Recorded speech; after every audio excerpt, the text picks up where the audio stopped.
What's good, YouTube? Back at it with another video today. And today's topic what I'm going to talk about is my experiences playing in other countries. So I believe I've been playing this is year 9. I'm going on my 9th year playing basketball, and I've been around to a lot of different countries. Not so good countries, some really good countries. But I'm here to talk about some of the countries that I've been through and some of the things that I like and I didn't necessarily like. For one, let's start off with Bolivia. From the moment I walked into Bolivia, it was just downhill. Just downhill. I got a team that was supposed to get my visa. I arrived, they were like, you have no visa. So I have to wait in customs for like 12 hours. I got there at 6 o'clock in the morning. I'm just walking through thinking everything fine. The coach texting me back and forth like he speaks English. And I'm like, we're speaking in English, but he don't speak English. He's using a translator the whole time. So I'm thinking he speaks English. So I'm like, call me. There's a problem at the airport. I'm calling him. He's just denying the call. I'm like, why is he denying the call? Because he don't speak English. And I'm stuck in customs trying to translate. And this is when my Spanish wasn't really all that good. I couldn't really translate how I wanted to. I couldn't understand. I understood, but I couldn't understand. I needed someone to like, yo, this is some like government stuff. I don't understand all that type of talk. I need somebody to be here. Why isn't this taken care of? So that's just what it goes to show on the like people point of emphasis on things that need to be done and actually are done. Like that's kind of important. But their culture is like to wave everything off, like everything will be alright, like it's not really a big deal.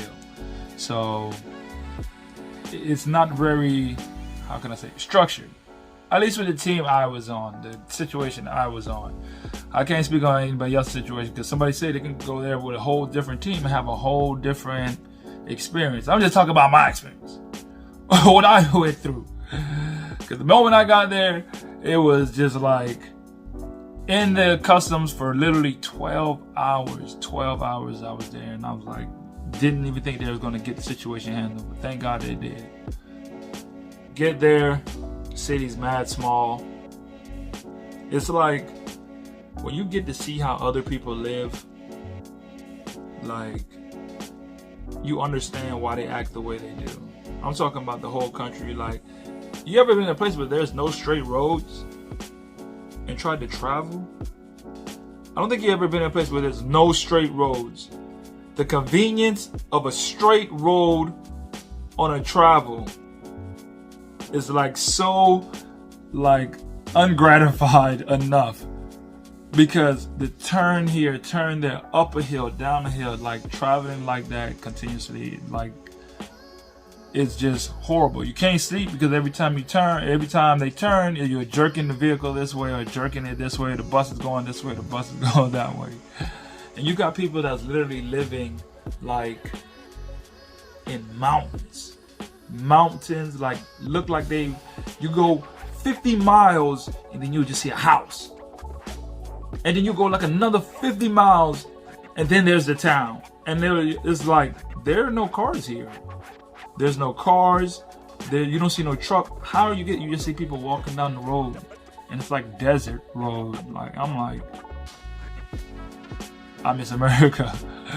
Or just like, you don't understand, like to be in those type of countries is just like Bolivia, the lower end countries. It's just like you have to really be with one of the best clubs to even attempt that. I made a decision, like I won't go back here. I won't go back to one of these countries because it's just like the living is just so harsh.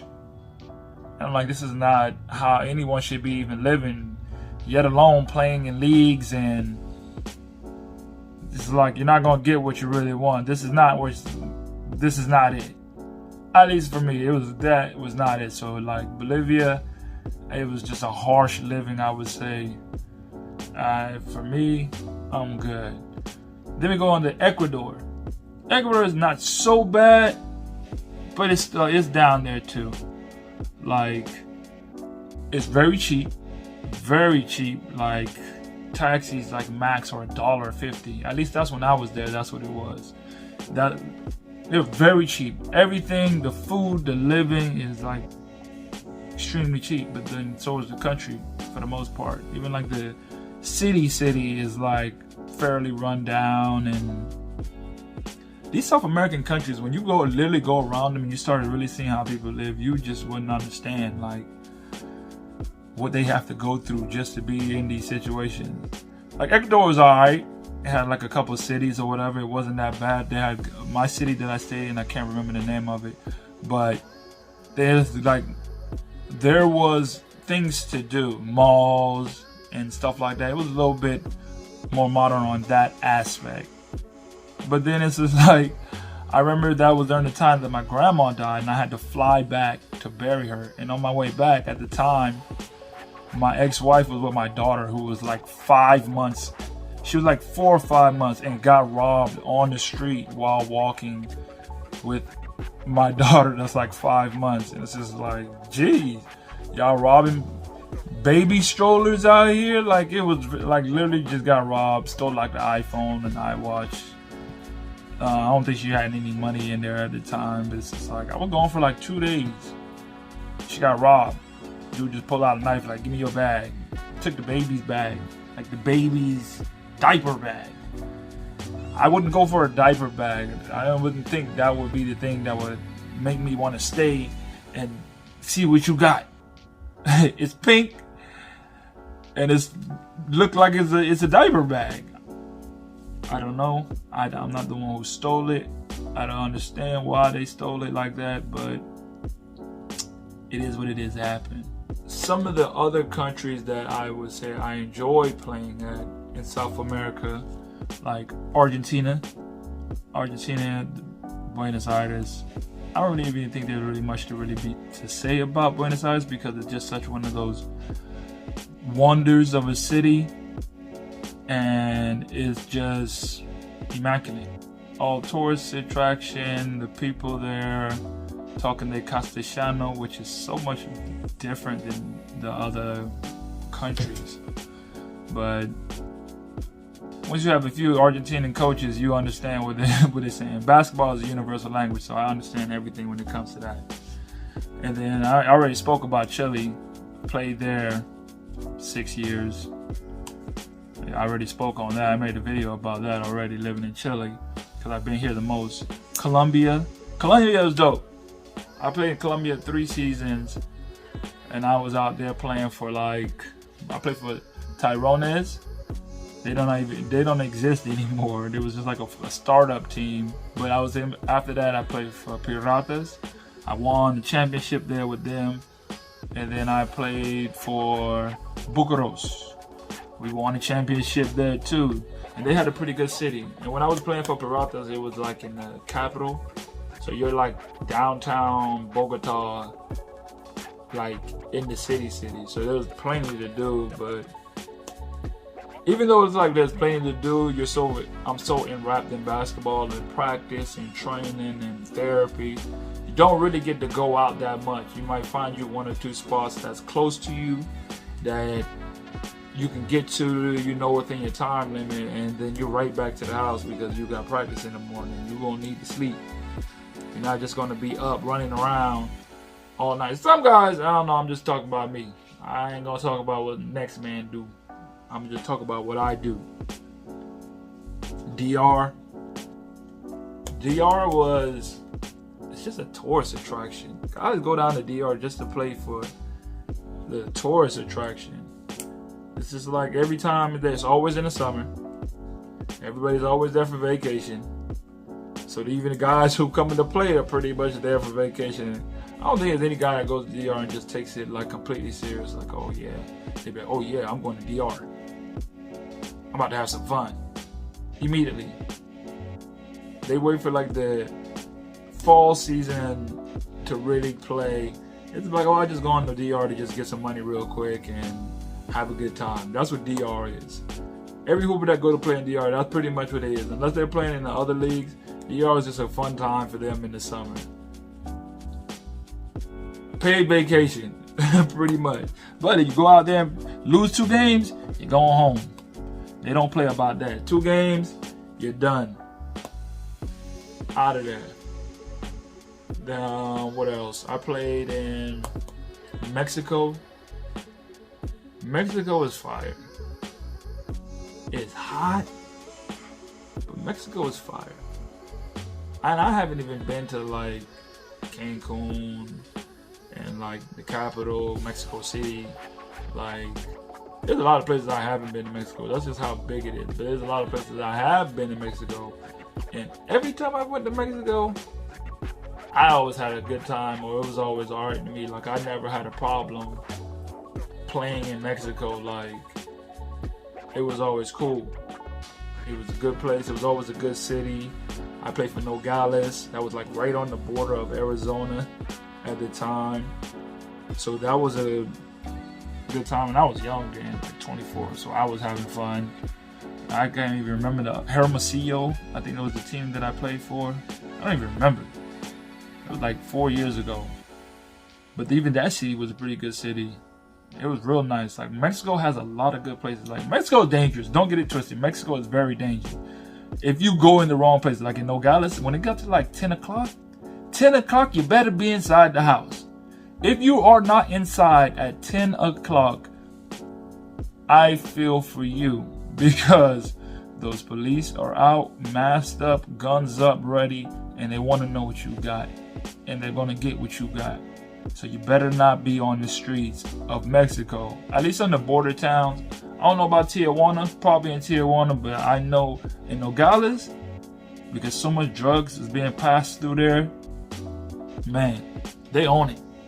10 o'clock, they out. Masked up, ready. Why you on the street? What you doing? Let me see what you got in your pockets. That's how they roll in Mexico. I seen one of my teammates get pulled over, and I was in a taxi behind him. I said, my man, turn around, go that way. You ain't gonna pull me over too. I'm looking at him getting searched for just driving. It was like in a Nissan. The car too nice. We gotta pull them over, see what they got. Yo, go that way. Take the taxi, go that way. Because I'm not trying to see, I ain't got nothing for them. And I don't want none of those problems. What time is it? 10:30. I'm out too late anyway. You gotta go back to the house. Gotta go back to the house. You see what's going on. They run it like that out there. Like, the minute you step over the border, I step over the border and I'm in Mexico, I'm in a whole different new world. People think because you're just so close that it's the same, or that you are walking into a whole new world. A whole new world. Yeah, one of those. A whole new world. That's what you're walking into. I'm talking about switch. Like, you're there. Like, their Spanish is so strong. I can't understand their Spanish. Anytime you get to, like, Colombians, I can understand their Spanish. I can understand Colombians. I can understand Venezuelans. I've been in Chile 6 years and I can still hardly understand them. Dominicans, I can understand. But Mexicans, their Spanish is just so, like, so hard and rough. It's just like, bro, and it's mumbly. Very mumbly. And it's just like, bro, I've been living in a town with Mexicans who speak that for like my whole life. And I still don't understand what y'all be saying. And I speak Spanish. That's crazy. That's how strong their dialect is. That's how strong their language is. I can't understand it. What else countries in South? Just in South America. Like, South America has just been like, I've been here so long. Uruguay is like a very rich. I stayed in Montevideo, however you say it. When I stayed in Uruguay, God, that was expensive. And I was there with my family at the time. It was expensive. Nice. Stayed right in front of the beach. We went out to eat a lot. They had good places. That's the weird thing about it. And over there, there's like all the food are the same. So if you go to one restaurant and go to another one, you're not getting no difference in the food. Like, I'm not finna go to, for example, you go to Wendy's and then you go to Subway. Two different types of food. No. Wendy's and Subway, the same food. That's just how they do that's like how they do it. All the restaurants have the exact same food. It's like, what's the difference then? Like, what's the specialty about your restaurant compared to the next? Y'all literally serve the exact same thing as the person right next to you. And after you've eaten all of the things for 3 weeks straight, there's only so much you can do. Like, you're gonna have to start switching it up. That's the only thing bad I have to say about Uruguay. It's stupid expensive. Like, my teammate told me that they used to, that's the reason they have girlfriends and no one's alone, because they need someone to split the bill with, because they know how expensive it is to live here. So Uruguay, beautiful. Right, I stayed right in front of the beach. That was cool, staying right in front of the beach. All the games were in the city, so you didn't have to travel. And for me at that time, that's when my daughter was just born and she was out there with me, so I was always home. Situation basketball-wise was pretty good. I can't complain about that. Just it was expensive, I guess. Other than that, there and Argentina. There in Argentina, what I say was real nice city-wise. Real nice. Conception was really good too. And Chile, I really enjoyed staying there because it had the whole atmosphere was like a workout type atmosphere, and I really was working out a lot and riding bikes and running, and that was the whole atmosphere of the city. And once you're in that type of energy and that type of atmosphere, it makes you want to go out and work out too. And you look out your window and you see a guy running, like, dang, maybe I need to run. Or somebody riding their bike, and I'm like, man, I need to go ride my bike on the trail or something like that. So that constant energy of being fit and working out and going, that type of energy, because it'd be some days, it'd be cold. I know it is cold because it was coming the wintertime, and I'm looking outside my window and I see people out there running. And I'm like, that inspires me. I need to get out there and do something too. Like, I need to go train. I need to load up some jackets. I need to do something. But that type of atmosphere, I really enjoy being in Conception and Chile for that. I think I like Conception better than any other city I was in. City-wise. Just as the city-wise was the best because it was bigger. I like Valdivia, but Conception just had a whole different type of vibe to it. A whole different type of vibe. But those lower end of countries, Ecuador, Bolivia, I can't do that. I won't. I cannot go back to those type of countries anymore. It's just like that. Those type of limits is just so rough and hard. I'd be wondering, like, how do y'all even have sports out here? Like, don't get me started on the referees, because like the lower you go, the worse and worse the refereeing get, and it's just like you literally have to come to a mental point in your head to just tune everything out. Because if you try to fall into the fact of they're not making the right call or this type of that's part of being a pro. Part of being a pro is learning to adapt to every situation. Sometimes being able to play overseas is literally learning to just adapt to your surroundings. That's all you can do, adapt to your surroundings, because the different type of places you have to play, like I played in a lot of places like Australia, China, Thailand, almost all the countries in South America, and Qatar. Like, there's so many different countries that I've played in, and the one thing I could take away from it all that I would say or give my advice to is the ability to adapt to the culture of the people.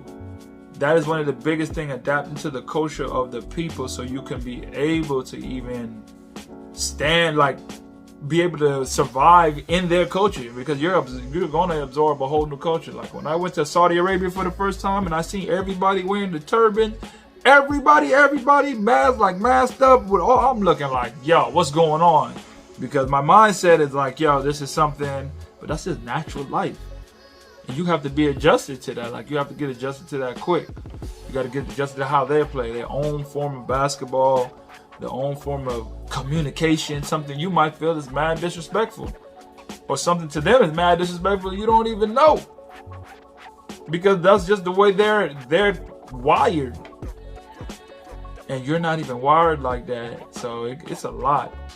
But that pretty much wraps up this video. I just wanted to touch on some of the places that I played, mainly South America, and all like some of the things that I just went through just playing in some of these countries. Just a little recap and just something that I wanted to touch on.